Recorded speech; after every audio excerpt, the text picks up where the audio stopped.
오늘 저는 누가복음 제 34강입니다. 하나님이 기뻐하시는 회개, 우리 지난주에는 잃어버린 양의 비유였고요.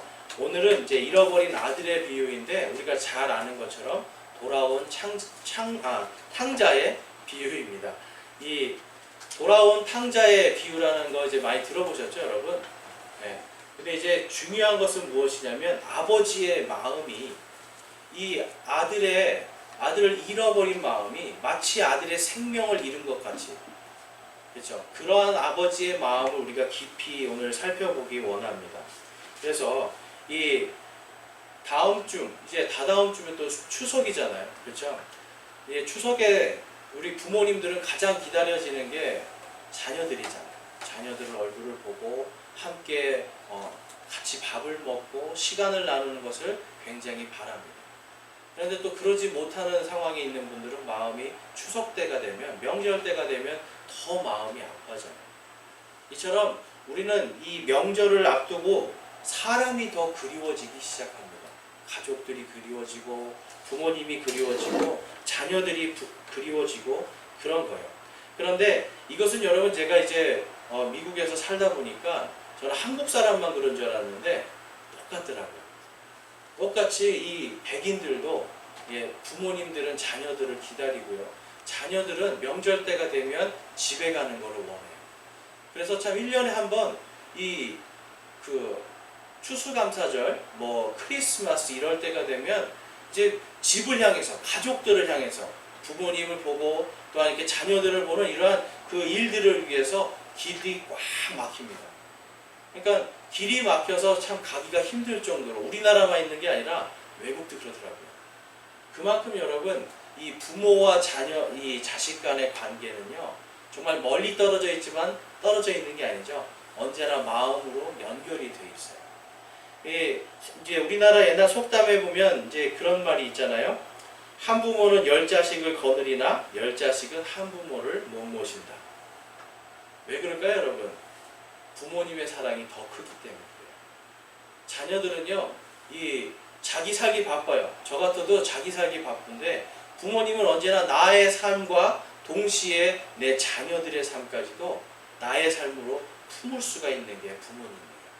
그렇기 때문에 이제 부모님의 사랑이 이 자녀들보다는 더 크다라는 것을 볼 수가 있습니다. 우리가 하나님을 사랑하는 마음도 사실 마찬가지예요. 여러분, 우리가 아무리 하나님을 사랑한다고 하지만 하나님처럼, 하나님이 우리를 사랑하신 것처럼 사랑할 수가 없어요. 예수님이 우리를 사랑한 것처럼 우리가 하나님을 사랑할 수가 없는 거예요. 그렇기 때문에 오늘 이 말씀을 통해서 우리는 하나님의 사랑, 하나님께서 과연 우리를 위해서 어떤 사랑으로 우리를 기다리고 계신지를 한번 살펴보기 원합니다. 이 15장 11절에 가보면 이렇게 말씀합니다. 또 그분께서 이르시되 어떤 사람에게 두 아들이 있었는데 그 중에 작은 아들이 자기 아버지에게 이르기를 아버지여 재산 중에서 내게 돌아올 몫을 주소서 하니 아버지가 자기 살림을 그들에게 나누어 주매라고 이야기합니다. 자, 여기서 보면 지금 작은 아들이 무슨 일을 하는 거예요, 여러분? 여러분들이 보실 때 작은 아들이 괜찮은 일을 하는 것 같으세요? 이 아버지한테 아버지 저 상속 유산을 주세요 하는 거예요. 상속 유산을 주세요. 이 아버지 나에게 유산을 주세요. 근데 여러분, 유산을 언제 주는 거예요? 아버지가 죽을 때 마지막에 주는 거예요. 그게 유산인데 이 아들은 지금 아버지가 멀쩡하게 살아있고 건강한데 가서 아버지 내 유산 주세요. 그러니까 아버지가 여러분 어떻게 합니까? 여기 보면 자기 살림을 그들에게 나누어 주매라고 이야기하면서 살림을 반을 띄어서 하나는 작은 아들에게, 하나는 큰 아들에게 줍니다. 이 아버지가 참 대단하신 분이죠. 우리나라 같으면 어떻게 해요, 여러분? 어디서 이런 배은망덕한 막 하면서 어떻게 해요? 호적에서 판다고 그러고 막 집에서 내쫓고 막 이러는데 이 아버지는 참 마음이 넓은 것 같아요. 그걸 또 반으로 잘라가지고 큰 아들한테도 주고, 안 주면 섭섭하잖아요. 또 작은 아들한테도 주고. 그래서 이 아들들이요, 각각 이제 가졌는데 13절에 보면 그 뒤 며칠이 안 돼요. 작은 아들이 전부 모아가지고 먼 나라로 가서 거기서 호랑방탕하게 살며 자기 재산을 허비하더니 그가 다 탕진한 뒤에 그 땅에 큰 기근이 들어 그가 비로소 궁핍하게 되니라 라고 이야기합니다. 자, 여러분, 이게 참 사람이요 돈이 많아지잖아요. 돈이 많아지면은 무슨 생각을 많이 할까요? 대부분이 안 그런 사람도 있는데 돈이 많아져요. 그것도 쉬운 돈이 들어오면 쉽게 써버리게 돼요. 그러니까 쉽게 돈이 들어오면 돈이 가치가 없어지는 거예요.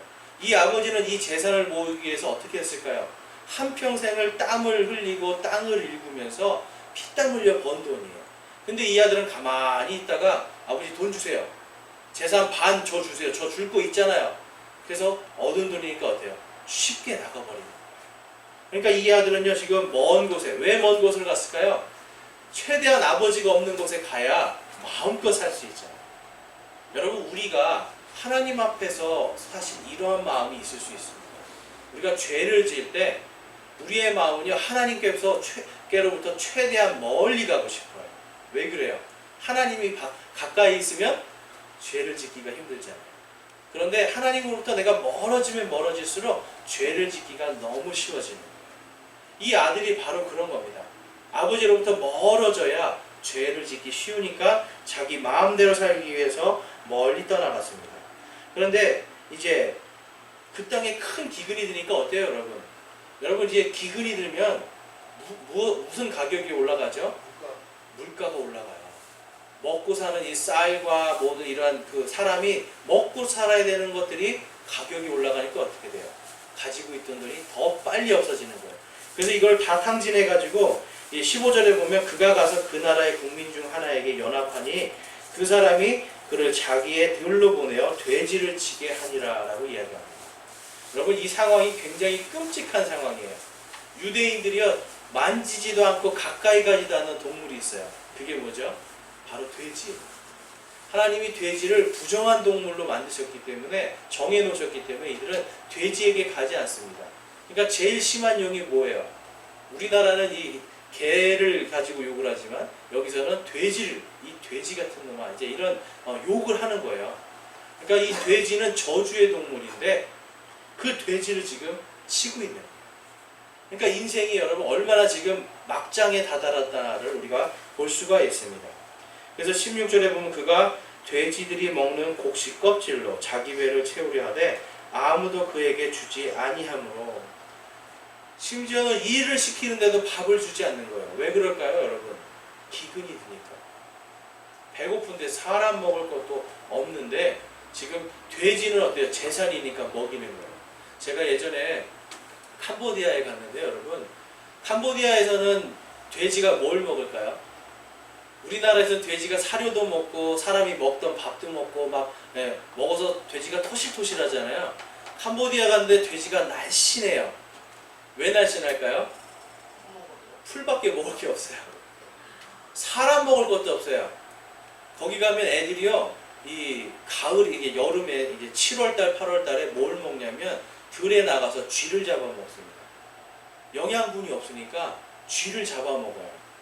저도 먹어봤는데 닭고기하고 맛이 똑같더라고요.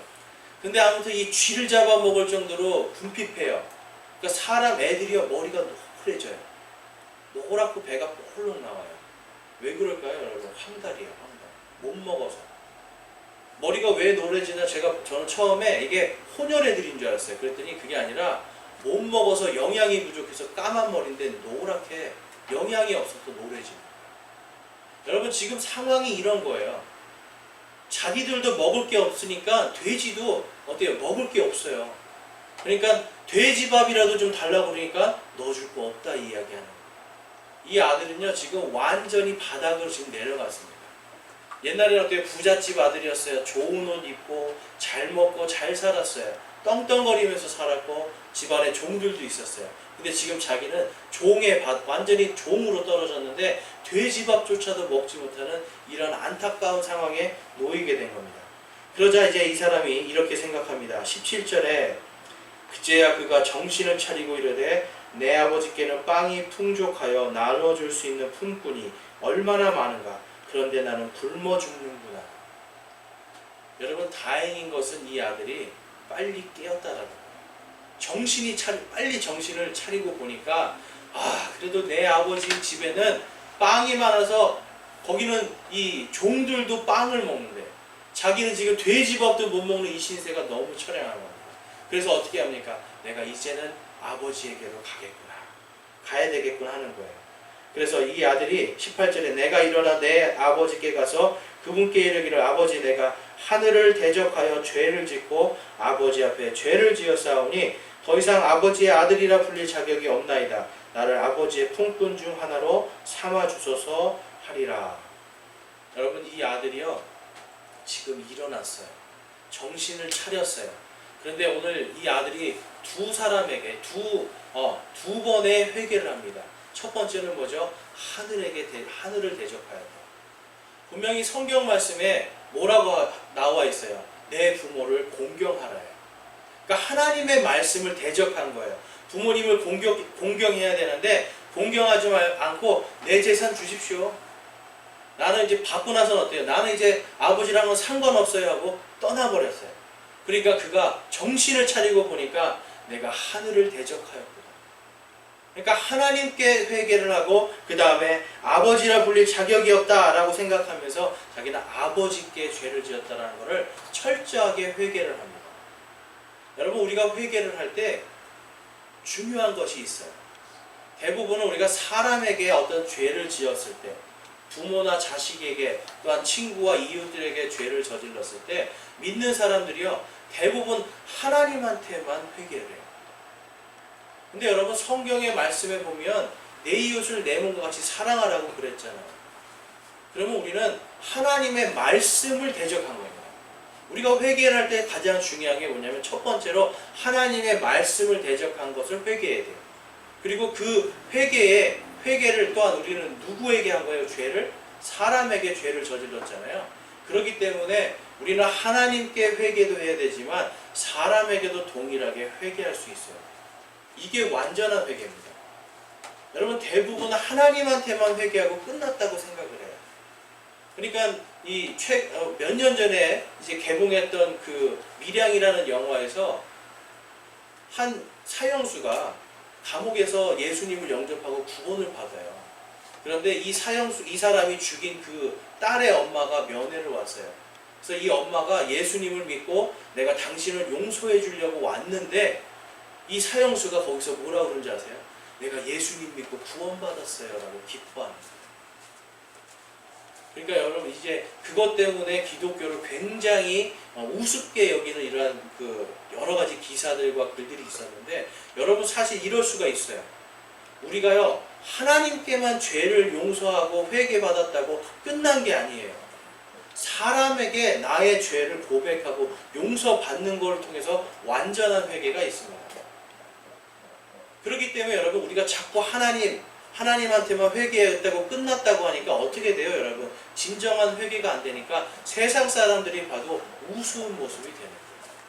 세상 사람들도 여러분 다른 종교에 있는 사람들도 어떻게 합니까? 내가 죄를 깨달았을 때 누구에게 가요? 내가 죄 지은 사람에게 가서 용서를 구하는 거예요. 세상 사람들도 그런데 예수 그리스도를 믿는 사람들이 내가 나의 영과 혼을 나를 구원하시기 위해서 십자가에 달려 죽으신 그분이 나를 용서해 주셨잖아요. 나를 사랑해 주셨잖아요. 그 용서와 사랑을 받았는데 정작 나는 세상 사람들처럼 하지를 못하는 거예요. 여러분 우리는 육신을 가지고 살아가고 있습니다. 육신을 가지고 살아가고 있기 때문에 영적인 회개와 영적인 회복이 있어야 되지만 사실은 육적인 회개와 육적인 회개도 동시에 있어야 돼요. 그래서 여러분 우리가 어느 순간 우리 마음속에 회개가 느껴질 때는 하나님께 회개하고 그 내가 죄를 저지른 당사자에게도 회개를 해야 되는 거예요. 부모님은 여러분들 생각할 때 자녀들에게 함부로 했던 부분들이 있지 않습니까? 또 우리 자녀들은 어때요? 우리 자녀들은 부모님에게 함부로 말하고 공경하지 않았던 것이 많이 있지 않습니까? 그런데 가족이라는 이유로 대충 넘어가요. 하나님께는 하나님 제가 잘못했습니다. 제가 부모님을 공경하지 못했습니다. 하나님 잘못했습니다. 주님께서 주신 이 선물을 내가 소홀히 대하고 함부로 대했습니다. 학대했습니다. 그런데 여러분 정작 당사자에게는 말을 하지 않는다는 거예요.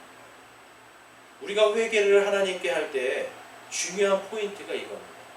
우리는 당사자에게도 회개와 용서를 받아야 됩니다. 그런데 많은 부분 무엇이 우리를 가로막죠, 여러분? 무엇이? 나의 자존심. 나의 자존심이에요. 내가 다른 사람에게, 내가 그 사람에게 용서받지 못할까 하는 또한 두려움이에요. 내 자존심, 나의 존재 자체가 낮아질까봐 하는 두려움이 있고요. 용서받지 못할까 하는 두려움이 있어요. 그럼에도 불구하고 우리는 하나님께 용서를 구하고 회개를 하였다면 사람에게도 가서 동일하게 해야 되는 겁니다. 그것이 이제 완전한 사랑입니다. 그런데 오늘날 수많은 사람들이, 그리고 우리 심지어는 그리스도인들도요, 하나님을 떠나서 살아요. 죄를 짓지만 여러분 회개하지 않습니다. 그렇지만 그리고 또한 회개한다고 하지만 하나님께 회개하고 정작 사람에게는 용서를 구하지 않는 반쪽짜리 회개를 할 때가 너무나 많다는 거예요. 그러면서 한 다리는 세상에 걸치고 한 다리는 이 하나님이라고 하는 믿음에 걸쳐놓고서는 나는 그래도 괜찮은 사람이라고 생각해요. 근데 여러분, 이것은 양다리를 걸치는 것은 결국은 뭐예요? 하나님에게서 떠나 있는 거예요. 하나님은 죄를 미워하시잖아요. 그런데 내가 죄에도 발을 담그고 또한 내가 하나님께도 발을 담그고 살아가겠다라고 하는 것 자체가 하나님에게서 떨어져 나간 바로 이 잃어버린 아들과 같은 삶입니다. 그래서 여러분, 오늘 이 아들은 어때요? 완전한 회개를 한 거예요. 하나님께도 회개하고 또한 아버지께도 회개하는 이 마음을 가지고 누구에게 찾아가요? 자신이 죄를 저지른 아버지에게 가는 거예요. 여러분, 이 아버지가 어떻게 했습니까? 성경에 보면 아들이 멀리서 오는데 그 아들을 보고 달려가서 안아주고 입을 맞추는 거예요. 왜 그랬겠어요, 여러분? 아버지는 날마다 그 자리에서 기다립니다. 여러분, 우리가 회개하고 완전히 돌이킬 때 하나님은 바로 그 자리에 계십니다. 우리는 하나님이 멀리 계시다고 생각하지만 하나님, 우리가 회개하고 돌이킬 때 바로 그 자리에 계세요. 우리의 죄를 보시는 것이 아니라 우리의 누더기 같은 모습을 보는 게 아니에요. 여러분, 아들이요, 지금 돼지를 치고 얼마나 지금 더럽고 추한 몰골이었겠어요. 근데 여러분, 누구는 알아봐요? 아버지는 알아봐요. 멀리서 오는 아들을 아무리 추하고 아무리 옷이 누더기 같아도 아버지는 한 번에 알아보고 달려갑니다. 왜 그렇습니까? 아버지는 그 아들을 기다리고 있었기 때문에. 여러분, 우리가 완전한 회개로 돌아설 때 우리가 무엇을 체험할 수 있어요? 하나님의 사랑이에요. 여러분, 우리는 죄인이에요. 근데 죄가 깊을수록 뭐가 더 깊어집니까? 은혜가 깊어져요. 우리가 죄인이라는 걸 알고 죄를 회개할 때에 우리의 마음속에 하나님의 사랑이 더 깊이 들어오게 됩니다. 여러분, 하나님은 어제나 오늘도 변함없이 저와 여러분을 사랑하십니다. 여러분, 믿으십니까? 어제나 오늘이나 내일이나 변함없이 여러분을 기다리고 있습니다. 그것이 하나님 아버지의 사랑입니다. 오늘 말씀, 우리 18절 말씀 한번 보겠습니다. 18절, 내가 일어나 내 아버지께 가서 그분께 이르기를, 아버지, 내가 하늘을 대적하여 죄를 짓고 아버지 앞에 죄를 지었사오니 이제 더 이상 아버지의 아들이라 불릴 자격이 없나이다. 나를 아버지의 품꾼 중 하나로 삼아주소서 하리라 하고, 그가 이제 아버지에게 갑니다. 그리고 아버지가 그를 만나서 이렇게 이야기합니다. 아들이 그에게 이르되, 아버지, 내가 하늘을 대적하여 죄를 짓고 아버지의 눈앞에서 죄를 지었사오니 더 이상 아버지의 아들이라 불릴 자격이 없나이다 하나, 아버지가 자기 종들에게 이르되 가장 좋은 옷을 가져다가 그에게 입히고 그의 손에 반지를 끼우고 그의 발에 신을 신기라. 여러분, 지금 아버지는요, 이 아들의 모습을 본 게 아니라 무엇을 본 거예요? 아들의 생명을 봅니다. 그래서 그 다음 말씀에 이렇게 이야기합니다. 이 내 아들은, 24절에 이 내 아들은 죽었다가 다시 살아났으며 그를 잃었다가 찾았노라 하니 그들이 즐거워하기 시작하더라. 여러분, 사랑이라는 거에서 우리는 조건과 많은 이유를 대요. 그렇지 않습니까, 여러분? 제가 아는 어떤 집은 좀 이게 굉장히, 제가 그 집을 보면서 항상 기도를 하는 게 뭐냐면, 아이가 공부를 못하고 능력이 없으면 사람 취급을 하고, 그러니까 부모님들이 아이의 능력과 공부를 잘하고 이제 뭔가 이제 학위를 따고 세상에 봐서도 잘 사는 아들은 사랑해요. 그런데 능력이 없는 아들은 멸시하고 천대해버려요. 여러분, 그런 정상적이 아니잖아요. 이거는 사랑이 아니에요. 사랑은 무엇이냐면 특별히 하나님의 사랑은 무엇이냐면 바로 나의 생명, 저와 여러분들의 그 한 생명을 가장 소중하게 여기는 게 하나님의 사랑입니다. 여러분, 부모님의 사랑도 마찬가지 아닙니까? 자녀가 어떤 죄를 저지르든지 모자라든지 능력이 없든지 그걸 보는 게 아니라 무엇으로 사랑하는 거예요? 그 생명을 사랑하는 거예요. 내가 낳은 자식이기 때문에 내 생명이 그 아들에게, 그 자녀에게 갔기 때문에 나의 아들과 나의 딸을 사랑할 수밖에 없는 거예요. 이것이 정상적인 모습이잖아요. 하나님도 똑같습니다. 여러분들의 죄를 보는 것이 아니라, 여러분들이 하나님에서 떨어져 있는 것을 보는 것이 아니라 다시 돌아올 때의 그 생명을 보는 거예요. 여러분, 많은 사람들이요, 작은 죄에 대해서 별거 아니라고 생각할 때가 너무나 많아요. 근데 이제 미국에 있으면 가끔씩 그런 기사들이 납니다. 예를 들면 이런 거예요. 어떤 사람이요, 너무나 가난해서 젊었을 때 식당에서 밥을 먹고 눈치를 이렇게 보다가 도망가 버린 거예요. 그래서 한 20년이 지나서 예수 그리스도를 영접하고 돌아보니까 자기 죄가 너무나 부끄러운 거예요. 그래서 이 사람이 하나님께 회개를 합니다. 하나님, 용서해 주십시오. 제가 그때 그 음식값을 내지 않고, 이게 한마디로 내가 도적질한 것입니다 라고 회개를 했어요. 그런데 이 사람의 마음속에 계속 무슨 마음이 드냐면, 이걸 내가 갚아야 되겠다. 여러분, 실제로 보면 그 돈이 우리나라 돈으로 치면 한 10,000원 정도밖에 안 돼요. 10,000원 정도밖에 안 되는 돈인데 이것을 내가 다시 갚아야 되겠다라는 생각을 하는 거예요. 여러분들은 어떠세요? 다 갚아야겠다는 생각 하시죠? 네, 여기는 다 그러실 줄로 믿어요. 그래서 이 사람이 그 식당 주인을 찾아갑니다. 여전히 한 자리에서 식당을 하고 있어요. 그래서 주인한테 가서 내가 20년 전에 여기서 밥을 먹고 돈을 계산하지 않고 도망갔던 사람입니다. 제가 그 20년 동안에 내가 모든 것을 내가 이자를 쳐서 돈을 갖고 왔으니 나를 용서해 주십시오. 그리고 이 돈을 받아 주십시오. 그러는 거예요. 이 주인이 뭐라고 했을까요? 저는 기억이 나지 않습니다. 그런데 당신이 이렇게 온 것이 나는 너무 기쁩니다. 제가 용서하겠습니다. 그리고 이 돈은 제가 가질 수가 없습니다. 왜냐하면 하나님께서 그에게 마음을 주신 거잖아요. 이 돈은 하나님께서 주신 돈입니다. 그래서 이 돈을 가까운 데다가 기부하는 거예요. 어려운 사람들에게 쓰라고 기부를 했어요. 여러분, 이 사람은 음식을 먹고 도망친 이 사람은 어땠어요? 한평생 마음이 괴로웠어요. 그런데 그가 자신을 하나님 앞에 회개하고 내가 죄를 저지른 그 사람에게 가서 나의 죄값을 치르고 내가 그에게 용서를 구할 때 모든 용서가 완전하게 되고 그의 회개가 완전하게 되면서 그가 무엇을 받게 돼요? 거기에다가 하나님의 사랑까지 느끼게 됩니다. 그 사람은 용서받겠다라고 간 게 아니죠. 여러분, 난 용서받을 수 있다고 자신하고 간 게 아니에요. 용서해 주십시오라고 간 거예요. 하나님께 의지하면서 하나님께서 용서해 주신 것을 내가 믿고 가는 거예요. 그랬을 때 그에게는 용서와 사랑을 한꺼번에 느낄 수가 있었습니다. 여러분, 많은 사람들이요, 우리가 우리 살면서 회개하면서요, 또한 우리 자신이요, 믿고 예수 그리스도를 믿는다는 이러한 이유들 때문에 자꾸 다른 사람들을 정죄할 때가 많이 있어요. 정죄하는 것이 아니라 내가 그 한 사람의 생명을 봐야 돼요. 하나님 아버지의 마음으로 그 한 생명을 봐야 되는데 우리는 그 생명을 보는 게 아니라 무엇을 봐요? 죄를 보는 거예요. 오늘 여러분, 이 하나님께서, 예수님께서 이 잃어버린 아들의 비유, 탕자의 비유를 왜 주시는 거예요? 우리 15장 1절에서 2절 말씀 보겠습니다.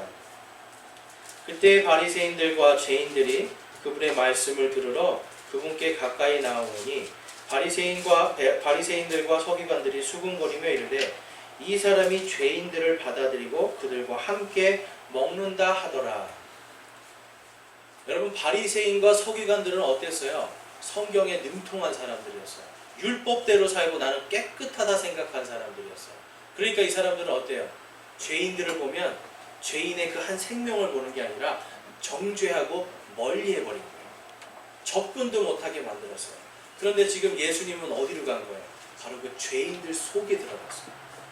자기들은요 예수님하고 밥 먹고 싶었어요. 사실 이 바리새인들하고 서기관들은 예수님한테 인정받고 싶은 마음이 있었어요. 근데 예수님은 그들에게 가지 않고 누구에게 가신 거예요? 죄인들에게. 죄인들하고 같이 먹고 마시고 이야기하면서 그들의 죄의 고백을 듣는 거예요. 여러분, 성경에 나와 있지 않았지만 죄인들이 예수님 앞에서 무엇을 했겠습니까? 주님하고 무릎 꿇는 겁니다. 용서를 빌고 회개를 하는 거예요. 마치 간음을 하다가 돌에 붙잡혀온 여인처럼 정말 죄 있는 자가 이 여인을 철하할 때 다 도망가잖아요. 그리고 그 여인에게 무엇이라고 해요? 다시는 간음하지 마라. 여러분, 예수님을 만나는 모든 사람들은 회개하고 완전히 돌이키게 되어 있습니다. 그런데 이 바리새인들은요, 예수님을 만났음에도 불구하고 죄인들을 자기들 마음대로 정죄하는 거예요. 이 요한일서에 보면 이렇게 말씀합니다. 요한일서 1장 10절에 보면 만일 우리가 죄를 짓지 아니하였다고 말하면 우리가 그분을 거짓말하는 분으로 만들며 또한 그분의 말씀이 우리 속에 있지 아니하니라. 여러분, 바리새인들은요 지금 나는 죄가 없다라고 이야기하는 거예요. 저들은 죄인이고 나는 의인이다라고 이야기하는 거예요. 그것이 무엇이라고요? 바로 하나님을 거짓말하는 분으로 만드는 거예요. 자, 여러분은 죄가 없으시죠? 죄가 없으시죠? 여러분들은 하나님을 거짓말쟁이로 안 만드셨습니다. 여러분, 우리는 죄가 없을 수가 없어요. 하나님 앞에 죄 없다 하는 자들은 모두가 하나님을 거짓말하는 분으로 만든다는 거 성경은 이야기하고 있어요. 우리가 죄를 고백하고요, 죄가 있다는 걸 하나님 앞에 드러내고 회개할 때 그분의 말씀이 우리 속에 있는 거예요. 우리가 하나님의 말씀 속에 있다면 우리는 죄를 느낄 수밖에 없고 회개할 수밖에 없는 거예요. 그래서 이 골로새서에서는 또 이렇게 이야기합니다. 3장 12절 14절 보면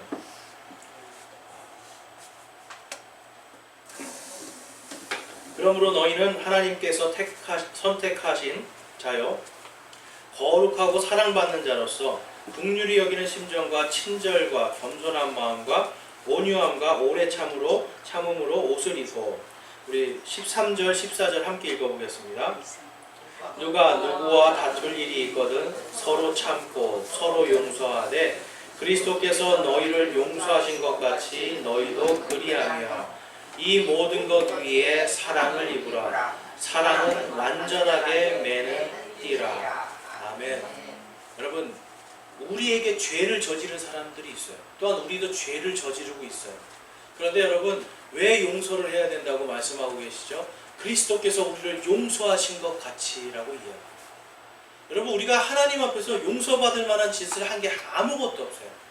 그런데 우리를 위해서 예수님께서 우리 대신 십자가를 지시고 우리 대신 채찍을 맞으시고 우리 대신 십자가에 못 박히고 피 흘려 죽으심을 통하여서 우리가 용서받게 된 거예요. 하나님 앞에서 우리는 용서받을 것을 한 게 아무것도 없는데 거저 주시는 이 믿음 때문에, 예수님을 믿는 이 믿음 때문에 거저 주시는 은혜, 그냥 주시는 용서를 받은 겁니다. 이 용서 때문에 여러분 우리가 하나님의 사랑 속으로 들어갈 수가 있어요. 그런데 하나님의 사랑 속에 있다고 하는데 다른 사람하고 다투는데 참지 못하는 거예요. 욕하고 싸우고 화내는 거예요. 그러니까 여러분, 그 사람 안에는 무엇이 없는 겁니다. 하나님의 사랑이 없는 거예요. 이 말씀을 지금 전하는데 제가 갑자기 떠오르는 회개할 게 생겼어요. 오늘 아침에 운전하고 오는데 어떤 사람이 앞에서 이상하게 운전을 하는 거예요.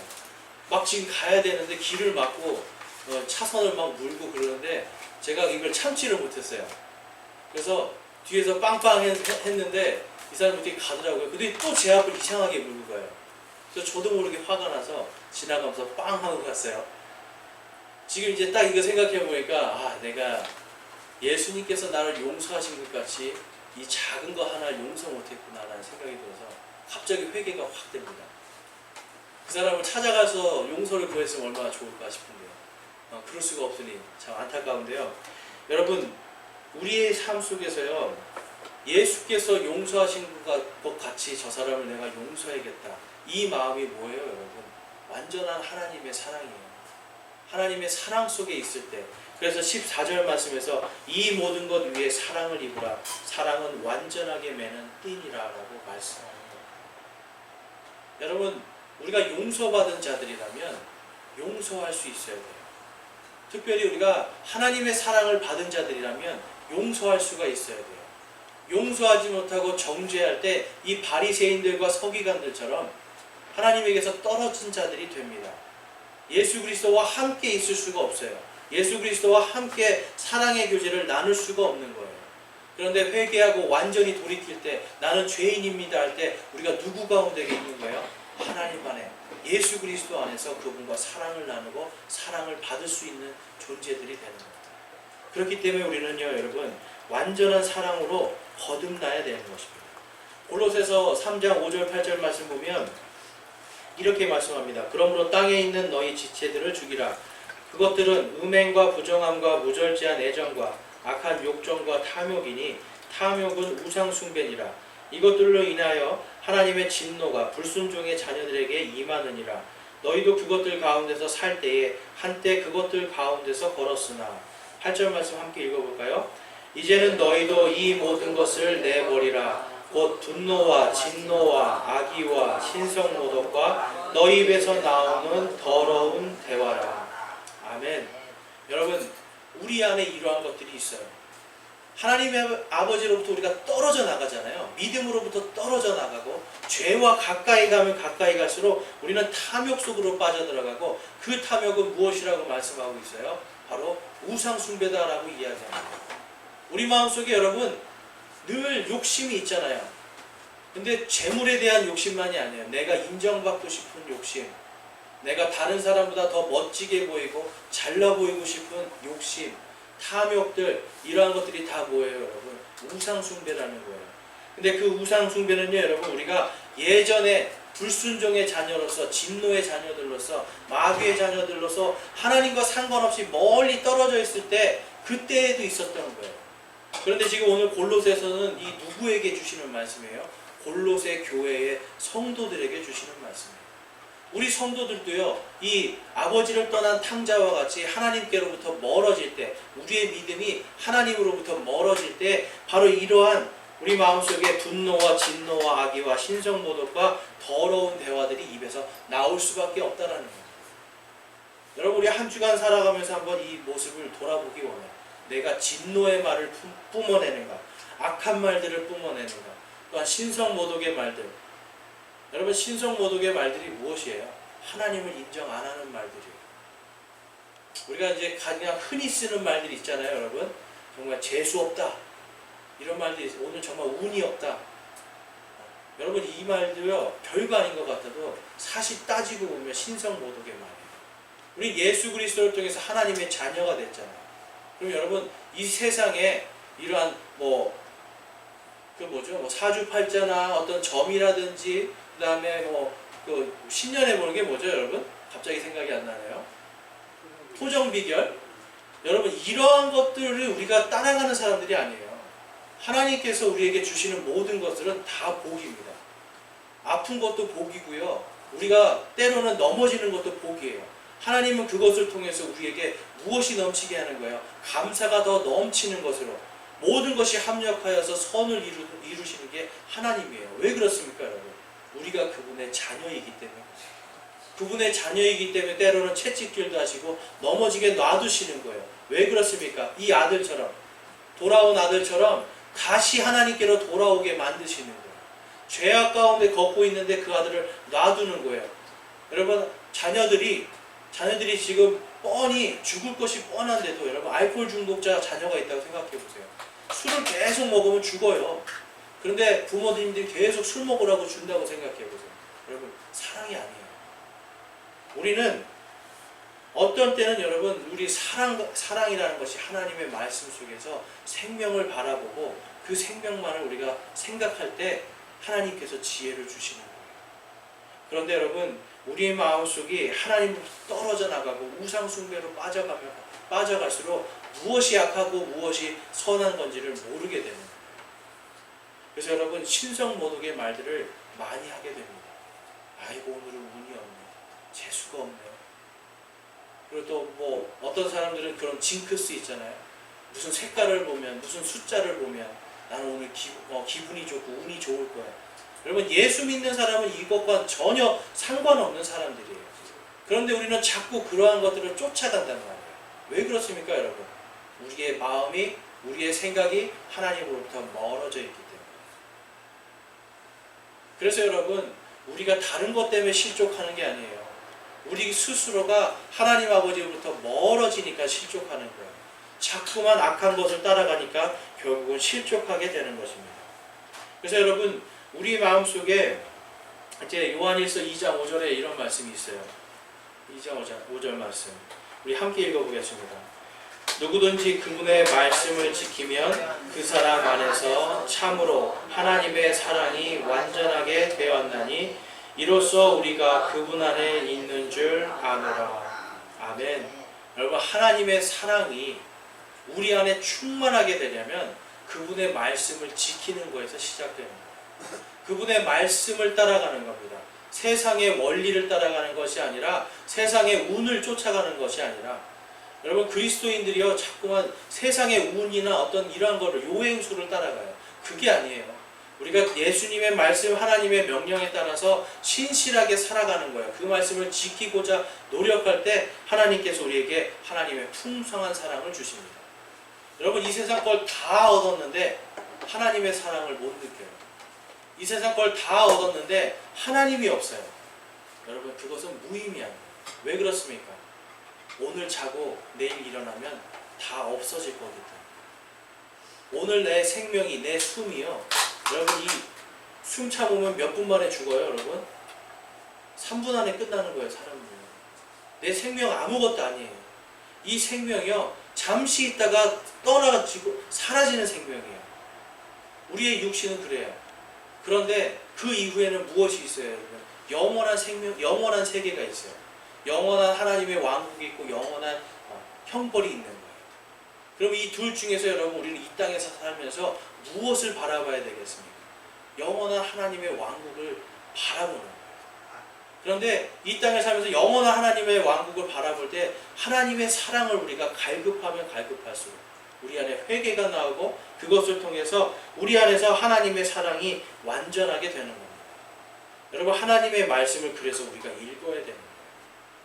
그냥 듣기만 하는 거로 되지 않아요. 읽고 듣고 실천할 때 우리 마음속에 하나님의 사랑이 완전해집니다. 그런 것을 통해서 여러분 우리에게 무엇이 있을까요? 하나님의 왕국을 상속할 수 있는 거예요. 오늘 말씀 한번 보겠습니다. 31절 32절 말씀 볼게요. 이 아들이요 큰 아들이 화가 났어요. 왜 화가 났죠? 자기는 열심히 아버지의 땅을 일구고 나는 일을 했는데 아버지 옆에 있었는데 아버지는 나에게 염소 한 마리도 안 잡아줬어요. 그런데 모든 걸 다 탕진하고 죄가 충만한 상태에서 죄인의 모습으로 온 아들을 위해서 지금 아들이 뭐를 해요? 아버지가 살찐 송아지를 잡고 좋은 옷을 입히고 반지를 끼워주고 입 맞추고 막 너무 사랑해 주는 거죠. 그러니까 큰아들이 질투를 한 거예요. 여러분 바리새인과 서기관들이 질투를 한 거예요. 예수님께서 오셔가지고 자기들에게 안 오고 죄인들에게 가니까 이 바리새인들과 서기관들이 질투가 나니까 어때요? 더 죄인들을 여러분 죄인으로 정죄를 합니다. 그랬더니 이제 그것과 똑같은 상황인데 이 아버지가 이렇게 이야기하는 거예요. 아버지가 그에게 이르되 큰아들에게 이야기하는 겁니다. 31절에 아들아 너는 항상 나와 함께 있고 내게 있는 모든 것이 내 것이니라. 이 내 동생은 죽었다가 다시 살아났으며 잃어버렸다가 찾았으니 우리가 즐거워하고 기뻐하는 것이 마땅하니라 라고 얘기합니다. 여러분 이 큰아들도 상속받았잖아요. 그렇죠? 이미 자기 몫을 다 받은 거예요. 이 아들. 그러니까 어떻게 보면 작은 아들 때문에 뜻하지 않게 아버지 유산을 상속받았어요. 그러니까 내 것이 다 네 거 아니냐. 근데 이 아들은 지금 더 이상 줄 것도 없고요. 아버지가 기껏해야 뭘 주는 거예요, 여러분. 이제 줄 수 있는 게 송아지 한 마리, 소고기, 우리나라 치면 한우 썰어서 구워주는 것밖에 해줄 수가 없어요. 근데 이 아들은 어때요? 생명이 돌아왔잖아요. 아버지는 그 생명이 기뻐서 준 거지 나머지 거 다 네 거 아니냐? 여러분 우리가 믿음을 가질 때 여러분 우리의 마음속에 우리를 위해서 십자가에서 죽으신 예수 그리스도를 생각하고 그분의 이름으로 용서할 수 있는 이유가 있어요. 왜 그래요, 여러분? 회개를 통해서 지금 하나님의 왕국이, 이 천국이, 하나님께서 우리에게 이 천국을 이미 상속해 주신 거예요. 우리는 지금 하나님의 왕국을 상속받은 사람들이에요.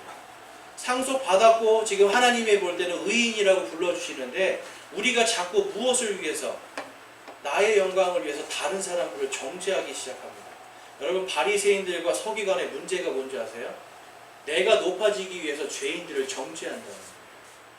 우리가 믿는 사람들이요, 하나님의 말씀의 잣대로 자꾸 다른 사람을 정죄할 때가 있어요. 여러분, 내가 용서받은 것처럼 용서하지를 못하고 바리새인들처럼 막 정죄를 해요. 그리고 그들과 자꾸 멀어지려고 해요. 그들을 내 안으로 들어오지 못하게 만들어요. 여러분, 이것이 여러분 어떻게 보면 내 안에서 내 믿음이요, 점점점 하나님에게로부터 떨어져 나가는 거예요. 하나님과 상관없는 믿음이 되는 거예요. 하나님의 사랑이 전혀 없는 믿음이 되는 거예요. 그럴 때 여러분, 오늘 예수님께서 이 말씀을 하시는 거예요. 내 것이, 하나님의 것이 다 네 것인데 네가 용서하지 못할 게 무엇이 있겠니? 여러분, 우리는 예수님의 이 말씀을 통해서 우리에게 하나님께서 주시고 싶은 것이 있다, 그리고 우리에게 이미 주신 것이 있다는 것을 보았습니다. 여러분, 하나님은 우리를 사랑하고 계세요. 저와 여러분을 사랑합니다. 동일하게 이 땅의 모든 죄인들을 다 사랑하십니다. 하나님을 믿든지 믿지 않든지 다 사랑하세요. 그래서 믿지 않는 사람들에게는 완전히 돌이키는 거예요. 이 아들처럼 세상의 것이 아니라 이제는 하나님께로 완전히 회개하고 돌이켜서 하나님의 왕국을 상속받으라는 거예요. 또한 이 믿는 자들에게는 지금 우리의 마음속에 믿음과 세상, 이 양다리를 거치고 하나님에게서 떨어져 있는 이 믿음을 다시 하나님께로 완전히 돌이키라는 거예요. 그것을 위해서 여러분, 우리는 완전한 회개가 필요한 거예요. 사실 우리는 완전히 회개하기가 참 힘들어요. 그렇지만 여러분, 할 수 있는 것, 특별히 가정에서부터 한번 시작해 보십시오. 내가 가정에서, 내가 자녀들에게, 남편과 또한 나 부인에게, 또한 우리 부모님에게 이런 내가 말로 하지 못했던 용서 있다면 오늘 용서를 구하는 거예요. 내가 말로 이런 상처를 주고 이런 아픔을 준 것들 여러분, 용서를 구하고 용서를 받으세요. 물론 그 전에 해야 될 게 뭐예요? 하나님께 용서를 구하는 거예요. 완전한 회복이 완전한 회개를 통해서 옵니다. 이것이 하나님의 사랑을 우리에게 충만하게 이끌어 주시고 우리가 하나님의 사랑 속에 있다는 것을 이 세상 속에서 증거할 수 있는 방법입니다. 오늘 이 돌아온 탕자의 이야기를 통해서 우리는 우리의 모습, 믿는 자들의 모습, 또한 믿지 않는 사람들의 모습, 그리고 지금 우리가 살고 있을 때 어떻게 우리가 완전한 회개를 통해서 완전한 회복이, 그러니까 완전한 하나님의 사랑을 얻는지를 보았습니다. 이번 한 주간 여러분, 이 돌아온 탕자의 이야기들을 가만히 생각해 보시면서 우리의 믿음을 다시 한번 점검해보고 완전한 회개를 단 하나라도 우리가 할 수 있도록 노력하시는 저와 여러분이 되시기를 주님의 이름으로 축원합니다.